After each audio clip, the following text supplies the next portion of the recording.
Section paloise Montpellier, 17e journée de top 14 samedi. Au stade du Hameau, la formation béarnaise est en quête d'une première victoire en top 14 depuis le mois de novembre. 7 défaites consécutives pour les joueurs de Nicolas Godignon en face. La formation de Xavier Garbajosa Montpellier et elle en quête d'un premier succès à l'extérieur cette saison. Première offensive de la part des Béarnais, Samuel Marquez anime le jeu dans le petit côté sous des conditions humide. Ce sont les avants qui viennent faire la différence. L'indiscipline est présente de chaque côté. La première faute est commise par Jacques Duplessis. Les 3 points sont demandés par Nicolas Godignon.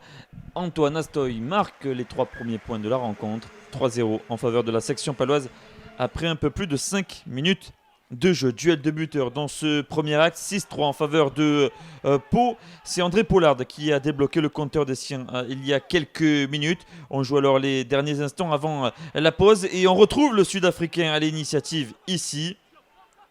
Pau est en souffrance. Pau est sur le reculoir avec la charge de Caleb Timou, le 3e ligne centre du MHR. Derrière, Constantine Mikotadze enchaîne et le plaqueur palois se met à la faute. Monsieur Rénal sanctionne les Béarnais au sol.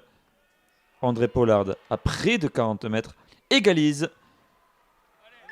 6 partout, puis 9-6 dans la foulée après 3 nouveaux points de la part des Béarnais. Pas d'essai dans cette première période et une courte avance en faveur de Pau. Oui, mais voilà, Montpellier est bien de retour dans cette seconde période. 6 nouveaux points inscrits par André Pollard. 12-9 pour le MHR qui insiste encore et toujours. Benoît Payog est tout proche de franchir la ligne d'en but. Le collectif Hérolté franchit la ligne justement. Mais le ballon n'est pas aplati selon l'arbitre de la rencontre. Confirmation avec ces images au ralenti. On va revenir à l'avantage. Et André Pollard continue son sans faute. 5 sur 5 pour le buteur montpelliérain. 15-12.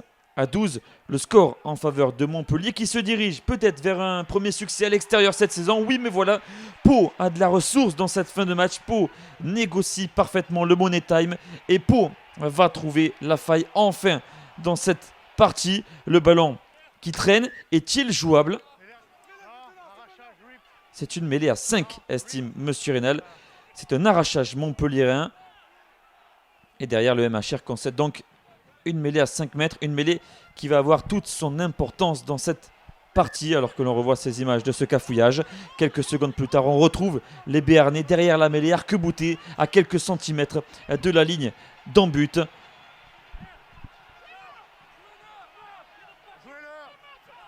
Thibaut Daubagna insiste encore, fait jouer ses avants et au bout d'une série de pick and go, le pilier droit remplaçant Nicolas Corato trouve la faille et inscrit le premier et seul essai de cette partie.